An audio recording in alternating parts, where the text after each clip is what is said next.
नमस्कार, आपका बहुत बहुत स्वागत है इंडिया मीडिया टाइम्स में और मैं हूं आपके साथ देवेंद्र पटेल। मध्य प्रदेश में चुनावी सरगर्मियां तेज हैं।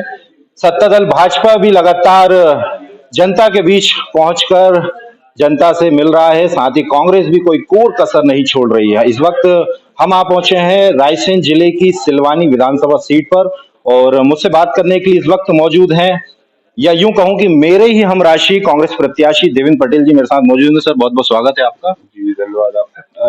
सर, देवेंद्र पटेल मैं भी हूँ और आप भी मेरे हमराशि हैं। पहला सवाल मेरा यही है, क्या लगता है कि इतने वर्षों का वनवास कांग्रेस जो है खत्म कर पाएगी या फिर कुछ और देखने में मिलेगा? देखिए, जब अति होती है तो उसका अंत भी होता है।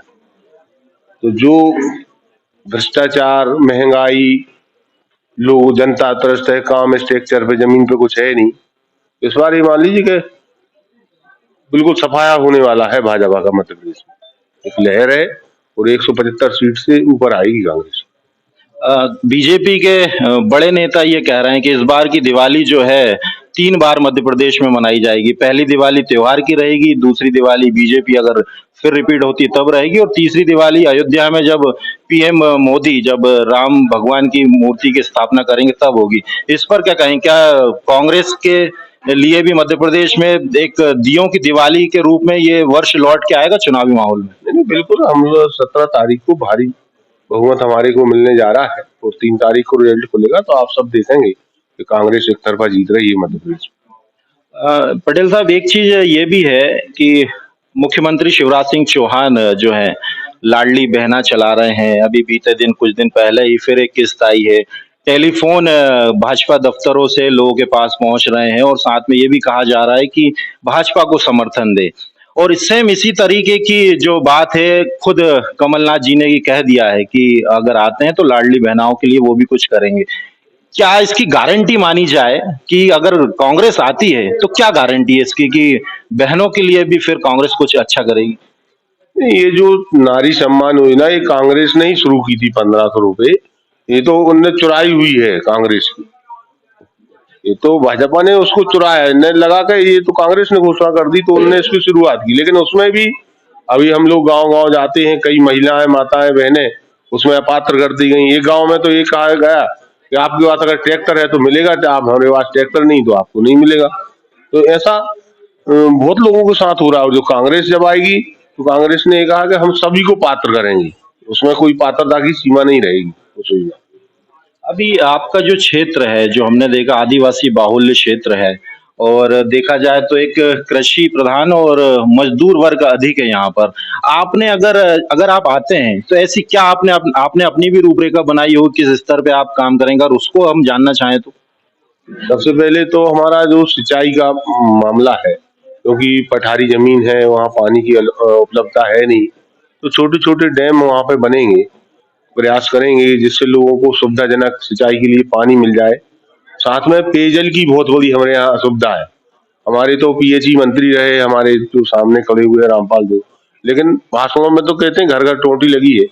लेकिन टोटी लगी है लेकिन पाइप नहीं है, पाइप है तो पानी नहीं है, पानी है तो लाइट नहीं। तो ये हालत है कि 90% गाँव में पेयजल का पानी उपलब्ध नहीं है।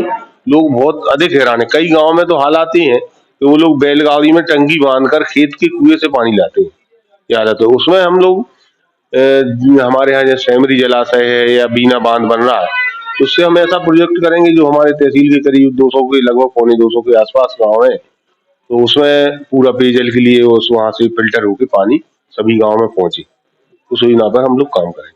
आपके बीते चुनाव की मेरे को एक बात याद आ जाती है कि जब आपने खुद रामपाल सिंह को जब हराया था, शायद मुझे जो जानकारी है लगभग 250 वोट से आप विजयी हुए थे।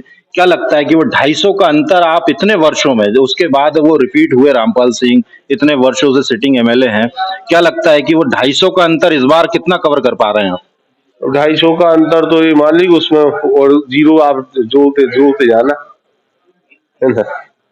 लंबी लीड से हम विजय होंगे। यहाँ के लोगों ने एक तरफा मन बना लिया है, वो किसी में कितना ही प्रयास कर ले, लेकिन यहाँ की जनता बदलने वाली नहीं। उनके झूठ का जो पर्दाफाश है वो खुल गया है।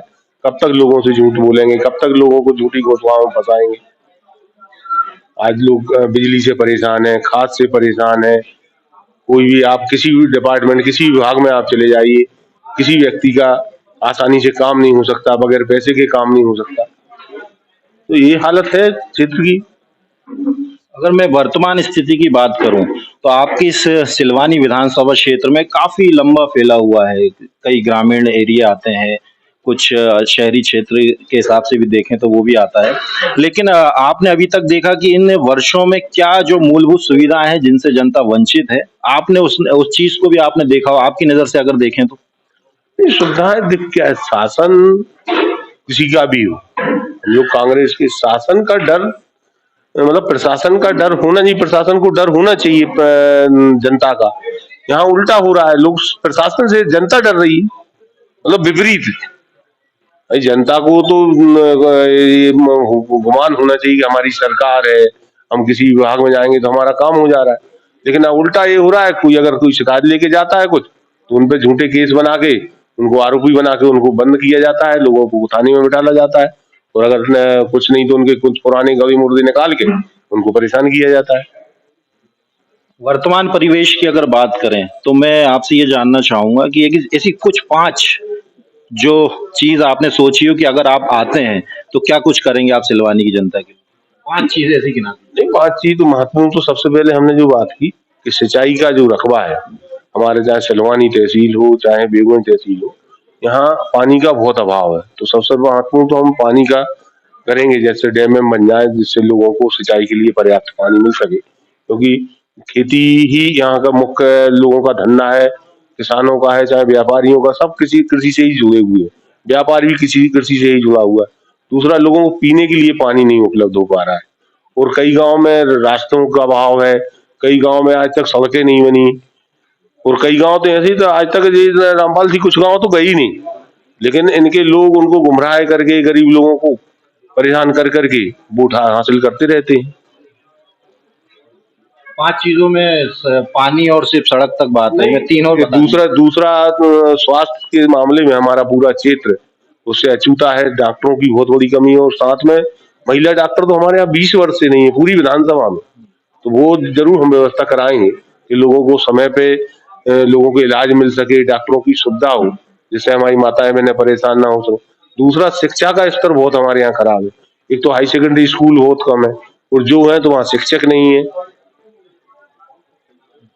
तो ये बहुत बड़ी। दूसरा, हमारे यहाँ कॉलेज का भी एक बेगूगंज में है, एक सिलवानी में है, और जैसे हमारा भमोरी है, सुल्तानगंज है, यहाँ पे कॉलेज वगैरह की हम लोग व्यवस्था करवाएंगे शासन से, जिससे लोगों को शिक्षा का महत्वपूर्ण काम मिल सके। देवेंद्र जी, एक अंतिम सवाल, क्या कुछ अपील करेंगे सिलवानी की जनता से आप? नहीं, अपील यही है कि हम जनता अगर हमको आशीर्वाद देगी, जनता का आशीर्वाद मिलेगा, तो हम एक प्रशासनिक व्यवस्था अच्छी देंगे, स्वतंत्र व्यवस्था देंगे, जिससे लोगों के काम आसानी से हो सके, जनता परेशान ना हो, भटके ना। सब लोग, किसी को कोई भी कार्य हो प्रशासन से, तो प्रशासन में जनता का डर हो, ऐसी हम व्यवस्था देंगे। शुक्रिया ये तमाम बातचीत हमसे करने के लिए। तो 5 चीजें, सबसे पहले सिंचाई की व्यवस्था की बात करी, पेयजल व्यवस्था खराब है, कई ग्रामीण क्षेत्रों में सड़कों की बात करी, और साथ में स्वास्थ्य सेवाएं जो कहा गया है कि चरमराई हुई हैं। आने वाले वक्त में देखने वाली बात ये होगी कि कांग्रेस सत्ता में काबिज हो पाती है या नहीं, या फिर सिलवानी विधानसभा सीट से देवेंद्र पटेल विधायक बनकर चुनकर आते हैं या नहीं, ये जनता डिसाइड करेगी। फिलहाल के लिए इतना ही। मुझे और मेरे कैमरा पर्सन को दीजिए इजाजत। नमस्कार।